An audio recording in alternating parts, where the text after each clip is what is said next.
ദക്ഷിണേന്ത്യയിൽ ഇനിയൊരു കോൺഗ്രസ് മുഖ്യമന്ത്രി ഉണ്ടാകാതിരിക്കലാണ് മോദിയുടെയും അമിത്ഷായുടെയും ആഗ്രഹമെന്ന് AK ആന്റണി.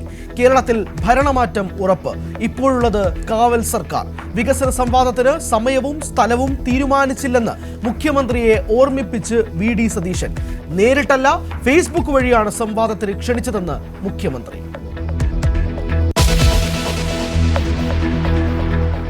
ജമാഅത്തെ ഇസ്ലാമി RSSന്റെ അത്ര അപകടകരമല്ലെന്ന് MA ബേബി. താരതമ്യം അനുപാതരഹിതമെന്നും CPM ജനറൽ സെക്രട്ടറി ന്യൂസ് 18നോട്. MA ബേബിയുടെ പ്രതികരണം ന്യൂസ് 18 മീറ്റ് ദ ലീഡർ അഭിമുഖത്തിൽ.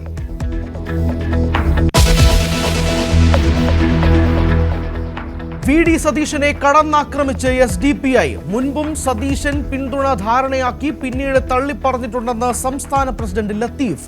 സതീശന്റെ നിലപാട് അംഗീകരിക്കുന്നുണ്ടോ എന്ന് മറ്റ് ഘടകകക്ഷികൾ വ്യക്തമാക്കണം.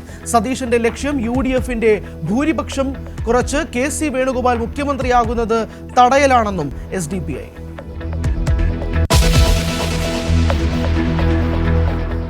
വിജയ്ക്കെതിരെ തെരഞ്ഞെടുപ്പ് ചട്ടലംഘനത്തിന് കേസെടുത്ത് തമിഴ്നാട് പോലീസ്. 5 വകുപ്പുകൾ ചുമത്തി. പോലീസിനെതിരെ തെരഞ്ഞെടുപ്പ് കമ്മീഷന് പരാതി നൽകി TVK. സ്റ്റാലിന്റെ പ്രചാരണ വാഹനത്തിൽ തെരഞ്ഞെടുപ്പ് ഫ്ലൈയിംഗ് സ്ക്വാഡിന്റെ പരിശോധന.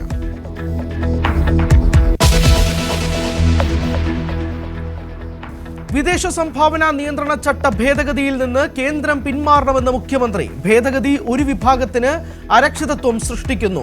പരസ്യ പ്രതികരണം ഇന്നലെ പ്രധാനമന്ത്രിക്ക് കത്തയച്ചതിന് പിന്നാലെ. തീരുമാനം രാജ്യത്തിന് ഗുണകരമല്ലെന്നും മുഖ്യമന്ത്രി. ക്രൈസ്തവ വിഭാഗങ്ങൾക്ക് ദോഷമെന്നത് കള്ളപ്രചാരണമെന്ന് രാജീവ് ചന്ദ്രശേഖർ.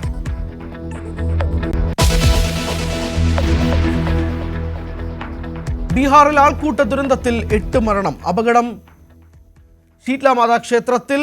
ചൈത്രമാസ പൂജകൾക്കിടെ തിരക്ക് നിയന്ത്രിക്കാനായില്ല. 12 പേർക്ക് പരിക്ക്.